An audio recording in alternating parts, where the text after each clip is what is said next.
The Hidden Echelon. Part 2. The Invisible Web. Chapter 6.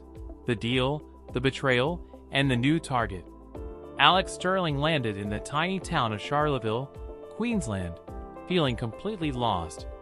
His grandfather wasn't kidding.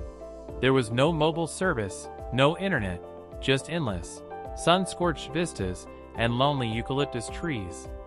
He reached the old hunting lodge. It was a rickety cabin with a rainwater tank and an ancient generator. Alex, an antiquarian and not a tracker, felt extremely uneasy in the outback. He immediately took out the artifact. The plate didn't glow or make noise. It simply was. Alex held it up to an old radio. Static and crackling. He held it to the generator. Nothing. "All right, Neo, you're in the Matrix, but the wires here are too old," he muttered, recalling Sophie's sarcasm. Just then, his old feature phone, which he'd brought just in case, vibrated. The call was from an unknown, blocked number. "Hello? Alex Sterling. It's Sophie. I'm safe. But listen closely. I know what that thing is. And Caleb Flynn knows too. I left you to the mercies of corporate spies, and you're calling me? Why? Because you are my only, albeit unwilling, link to the truth. When you ran off, I cut a deal." Sophie's voice was tight but determined. "I promised Caleb I'd return you, and the artifact if he gave me access to the full AC archives." He agreed. "This is our chance. I need 48 hours to copy everything I can. You have to figure out how that thing works, so we can stay one step ahead. Otherwise, he'll turn us both over." Alex felt a sting of anger. "You made a deal with our enemy? You betrayed both of us for a story." "I did what a journalist should do. I used the enemy to uncover the truth. And you ran away, leaving me alone with an operative. Now I'm inside the Aegis headquarters doing what I do best, investigating. And you do what you do best, figure it out. In 48 hours, I'll be in Charlottesville. If you haven't solved the mystery, I'm turning you and the artifact over. You didn't leave me a choice." The line went dead. Alex hurled the phone. He didn't know who to trust, but he knew one thing. He had 48 hours. Chapter 7. The Star Chart and the Unexpected Ally. Alex began frantically searching for something that could help. He remembered Sophie mentioning star charts. He pulled out a book from the same lot as the artifact, an antique atlas of astronomy. He placed the artifact on the table and opened the atlas. When the plate was near an illustration of the Southern Cross constellation, it flashed with a faint but distinct green light. "Got it." Alex jumped up. "It's a key to information, but it only works with a specific carrier." He quickly searched for what the artifact and the old astronomical map might have in common. In the corner of the map, almost invisible, was a tiny seal belonging to Professor Linderman and a sequence of symbols that exactly matched the etching on the plate. Alex picked up the plate, and instantly, information appeared on his old smartphone, which he had turned on again. Protocol, EchoNet. AC/Aegis classified the artifact as a frequency generator created by tribes in Western Australia.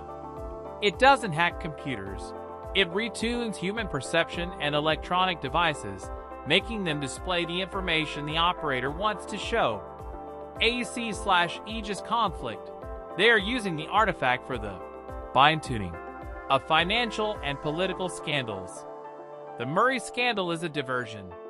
Their true goal is to push through a deal to buy massive tracts of land in Pilbara, Western Australia, where they plan to build a network of secret underground data centers. Key code. Professor Linderman knew the code that blocks the generator. The code is linked to the Song of the Ancestors, which he translated. Alex understood. The artifact was incredibly dangerous in the hands of a corporation that could simply rewrite history or, worse, current events. Suddenly, there was a knock at the door. Standing on the threshold was an elderly man, tanned and strong, dressed in work clothes. This was Dusty O'Connell, an old friend of Alex's grandfather, who looked after the cabin. Sterling? Your granddad told me if you ever showed up looking like a ghost, I should help you. What have you got there? Looks like a soul stone from the old legends. Alex, exhausted and frightened, decided to take a risk. He told Dusty everything. Dusty, who had deep roots in local lore and history, wasn't surprised. Your granddad spoke of the Hidden Echelon. It's the group that's been protecting this artifact for centuries. They knew it could nullify all human truth.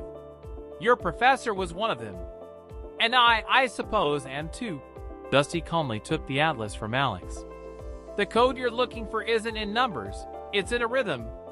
Finally, Alex had an ally tied to the artifact's history, and the investigation had a new direction. Chapter 8: Sophie in the Enemy's Lair, Intrigue and Scandals. Meanwhile, in Sydney, Sophie Lang was in the Aegis headquarters under the watchful eye of Caleb Flynn. He'd seated her in a luxurious office with full network access, but she was locked in, and all her actions were monitored. I expect results from you, Lang, Caleb said before closing the door. I want to know how the plate works. In return, I'll give you exclusive access to information that will make you a star. If you try to cross me, you'll be back on the street, but in handcuffs. Sophie was in hell, but she was on the hunt. She delved into the AEC archives. The files were encrypted so thoroughly it felt like a game. After 12 hours, she found what she was looking for. In a separate, deeply archived directory, she uncovered the financial reports Alex had seen on the safe, but the new details about the scandal were staggering. The tale of the land and the law. AEC wasn't just buying land for data centers. They were using shell companies to purchase land that legally belonged to Aboriginal communities, and they planned to rewrite the legal documents using the artifact to make the transaction retroactively lawful. The goal wasn't data centers, but control over the rare minerals in the area. The key intrigue: one of the AEC directors, Jeremy Harding, had tried to prevent the deal. It was his name that was substituted for Murray's in the initial fake news reports. Harding hadn't run away. He had been eliminated. Sophie realized the artifact was a weapon of mass disinformation and legal substitution. Her investigation had transformed from a financial scandal into a fight for human rights and historical justice. She made copies of all the files. But how would she escape? She decided to use an old journalistic trick: create a scandal. She sent Caleb a false message claiming that Alex had contacted her editor and was preparing to publish an article that would expose not only the AEC but also Aegis.